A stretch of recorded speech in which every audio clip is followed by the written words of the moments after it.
నా పేరు రాము ముదిరాజ్, చొక్కాల రాము ముదిరాజ్. మాది ఇక్కడనే ఆర్ఎండ్ఆర్ కాలనీ, చింతలటాన. రేవంత్ రెడ్డి గారి పరిపాలన గతంలో 10 సంవత్సరాలు టీఆర్ఎస్ చేస్తున్న అరాచక పాలన మీద పోరాడి, మరి ఉద్యమంగా పోరాడి నిరంతరం ప్రజలలో ఉంటూ, మరి ఇలా కాంగ్రెస్ గవర్నమెంటు అధికారంలోకి వచ్చిన వెంటనే ఇలా సుఖ సంతోషాలతోని రాష్ట్ర ప్రజలు ఉన్నారని చెప్పి ప్రతి ఒక్క మీడియా కూడా చెప్తున్న సంగతి మన అందరికీ తెలిసిన విషయమే. ఎందుకంటే ఇలా మహిళలకు రుణాలు కావచ్చు, ఇలా ఇందిరమ్మ ఇండ్లు మా సొంత గ్రామంలో దగ్గర దగ్గర 52 ఇండ్లు ఇందిరమ్మ ఇండ్లు వచ్చినప్పటికీ ఇప్పటికి 40 ఇండ్లు కంప్లీట్ అయ్యి పైసలు కూడా వాళ్ళకి ఇచ్చిన సందర్భం మా అందరికీ తెలిసి ఇక్కడ ముంపు గ్రామంలో. బీఆర్ఎస్ టైంలో ఓన్లీ గోడలకే పరిమితం అయ్యారు. ఇక్కడనే మా ఊరుకు ఆపోజిట్లోనే 4 డబుల్ బెడ్రూమ్లు ఉంటాయి.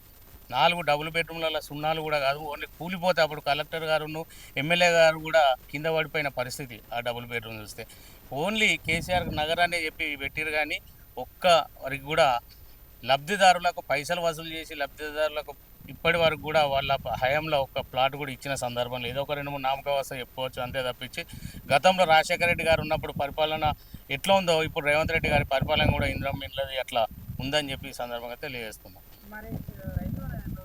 రైతులను ఇలా రైతుల కలకలాంటి ఇప్పుడు ఎల్లినివో అనేది ఒకటి తీసుకొచ్చి మొత్తం అయిపోయింది, మొత్తం అన్ని స్టేట్ లెవెల్లో జాతీయ లెవెల్లో తీసినప్పటికీ మరి ఆనాడు మొత్తం ప్రతిపక్షాలన్నీ నోరు మూసుకుంటే ఇలా స్వచ్ఛందంగా ఎల్లంపల్లి ప్రాజెక్టు చూడు, మిడ్ మానేజ్ చూడు, ఎల్ఎండి చూడు, ఇలా అప్పర్ మానేజ్ చూడు, మొత్తం స్వచ్ఛశామలతో నిండిపోయింది ఈ గవర్నమెంట్లో. కాళేశ్వరం నీళ్ళు ఎక్కడండి? ఇప్పుడు గుడి చుట్టూ తిరిగి గుళ్ళేదవుతాయి. ఇప్పుడు కాళేశ్వరం నీళ్ళు అయితే ఎల్లంపల్లి నీళ్ళు మీరు చూస్తే తెలుస్తుంది. ఇప్పుడు మీరు అప్పర్ మానేట్లో చూడండి, అప్పర్ మానేట్లో చూడండి. మొన్న ఆదిశీన మన ఎమ్మెల్యే గారు మేడిపల్లి సత్యం, పొన్నం ప్రభాకర్ అన్న గారు, అందరు మంత్రులు వానల పోయి కూడా వర్ణయాగం చేశారు కదండి అక్కడ.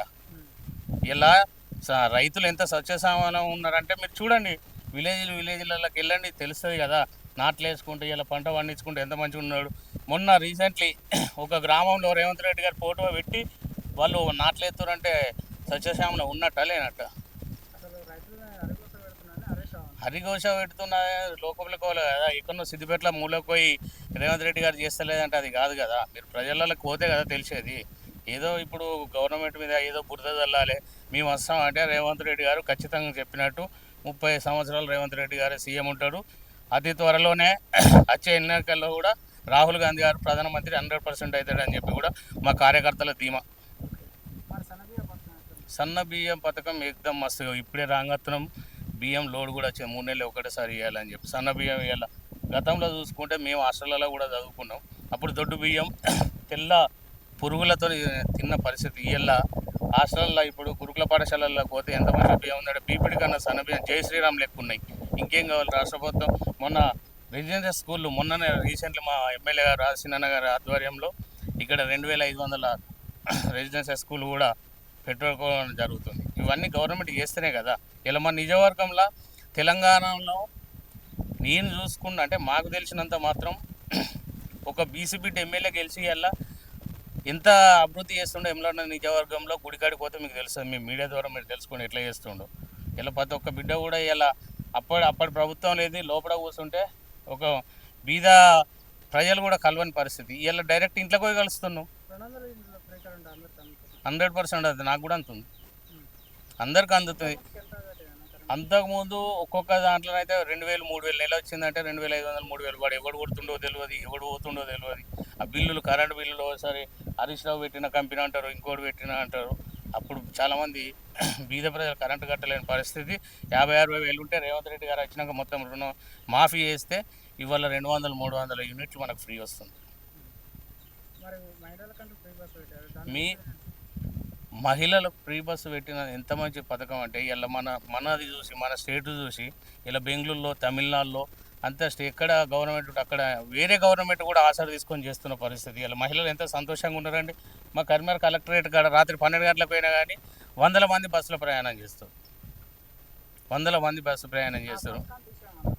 ఆ పథకం తీసేస్తే మహిళలే కొడతారు ప్రభుత్వం. మహిళలే బీఆర్ఎస్లోనే మహిళలే పోయి ఇంటికొకటి గిన్నెనో కట్టె తీసుకుపోయి వాళ్ళనే కొడతారు. ఎందుకు తీసేయమంటారు? ఆ పథకం ద్వారానే కదా వీళ్ళు ఎంతమందికి అభివృద్ధి జరుగుతుంది. పన్ను తోముకుంటే కూడా పోయి దేవుళ్ళని దర్శనం చేసుకుని వస్తుంది. మా ప్రభుత్వం అంత సంతోషమైన ప్రభుత్వం కదా మరి. ఎవరి ధీమా వాళ్ళు చెప్పుకుంటారు, కానీ గ్రౌండ్ లేకపోతే ప్రజలు నడుపుతలేస్తుంది. గతంలో ఇలా రేవంత్ రెడ్డి గారు ప్రతి ఊరికి ఇలా మేము రేవంత్ రెడ్డి ఒకప్పుడు సీఎంను చూడాలంటే ఎక్కడున్నాడో అని చెప్పి తెలిసేది. ఇలా రేవంత్ రెడ్డి గారి ఇంటికి పోతే డైరెక్ట్ డోర్ తీసే పెడతారు, అచ్చిగాలు ఊరి ఫోటోలు దిగుతారు. అసంటి పాలన కాంగ్రెస్ ప్రభుత్వం చేస్తుంది. 100% ఇప్పుడు మాకైతే సంతోషంగా ఉంది. మా ప్రజలలో ఇప్పుడు యొక్క 80 కాదు 8 అయితే మేము సంతోషపడతామని మేము అనుకుంటున్నాం. 100% రేవంత్ రెడ్డి గారే ముఖ్యమంత్రి ఉంటారు. ఇక్కడ మా ఆది శ్రీనివాస్ గారు కూడా మంచి పని చేస్తున్నాడు. ఆది శ్రీనన్న కూడా మా ఎమ్మెల్యేగానే ఉంటాడు. రాష్ట్రంలో బీసీ బిడ్డకు అధికారం ఇలా విప్పు వచ్చిందంటే ఎంత మంచి పరిపాలన చేస్తుండో మా నిజవర్గ ప్రజలకు తెలుసు. మేము గొప్పగా చెప్పుకున్నారు. మీరు ప్రతి ఊరికి పోయి తెలుసుకుంటే చెప్తారు, ప్రతి గుడికాడికి పోయి చెప్పి మీరు అడగండి. ఇప్పుడు ఆయన ఎమ్మెల్యే కాదు, మాకు ఒక అన్న. ఎమ్మెల్యేలకు ఎప్పుడు ఫీల్ కాడు. నేను ప్రభుత్వం ఇప్పుడని కాదు, ప్రతి ఒక్క మనిషి దగ్గరికి పోతే ఎప్పుడైతే 20-30 ఏళ్ళ కింద ఎట్లున్నాడో ఇప్పుడు కూడా గదే పరిస్థితి. అట్లనే ఇష్యూ చేసుకుంటాడు. పల్లెపాలన కూడా బాగుంటుంది. ఫోన్ చేస్తాం, సమస్య ఉంటే 2 నిమిషాలలో అవుతుంది. అందుబాటులో ఎందుకు ఉండడు? ఇవాళ ఆయనకు హైదరాబాద్ తెలియదు కావచ్చు. ఎమ్లాడలో అయితే ప్రతి వారంలో 8 రోజులు 7 రోజులు ఇక్కడనే ఉంటాడు. ఒక్కరోజు ఎటన్నా పోతే పబ్లిక్లనే ఉంటాడు. కానీ ఎప్పుడు గత ఎమ్మెల్యే మీరు చూద్దామంటే మాకు ముఖమే తెలియదు కదా, ఎట్లా అయిపోవాలి. మాకు ఎమ్మెల్యే ఎవరు అనేది తెలియదు. అడిగి పోతే ఒకటి నిలయం అని ఉంటుంది, సంగీత నిలయం అని. ఆ ముంగడికి పోతే ఎమ్మెల్యే ఎప్పుడు వస్తారో తెలియదు. ఆయన క్యాబినెట్ మాకు తెలియదు. ఇప్పటి వరకు అయితే నేనైతే చూడలే. ఇప్పుడు మా ఎమ్మెల్యే అయితే ఇమీడియట్లీ ఉరుకుతాం, చేస్తాం, అది చేస్తాం. కానీ అట్లా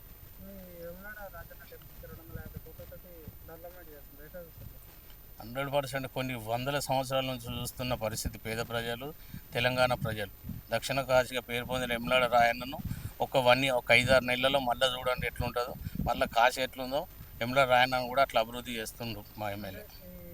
ఇప్పుడు ఏదైతే టెంపుల్ డెవలప్మెంట్ అవుతుందో అదంతా బీఆర్ఎస్ పార్టీ నిధులతోటి అప్పుడు వాళ్ళు ఇచ్చిందని అనుకుంటున్నారు. అరే వాళ్ళకు కూడా తెలుసు కదా, 100 కోట్లు ప్రకటించి పని చేయలేదని చెప్పి 100 సార్లు మేమే హైదరాబాద్ పోయి ధర్నాలు చేసినాం కదా. అక్కడ కొట్టుకుంటే ఏది ప్రగతి భవన్ ముంగట్టే మమ్మల్ని కొట్టిరు కదా. అప్పుడు వాళ్ళకి తెలియదు మరి ఎటువైంది. అప్పుడు మేమే ధర్నాలలో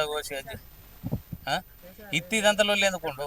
టెంపుల్లో నేను ఇక్కడనే పెళ్లి చేసుకున్నా, ఇక్కడనే చేసుకున్నా అన్నప్పటికీ కూడా 100 కోట్లు ఇస్తున్నా అన్నప్పటికీ కూడా మరి పోరాటాలు ఎందుకు, ఉద్యమాలు ఎందుకు? మేము 100 సార్లు మేము పోరాటాలు చేసినాం కదా.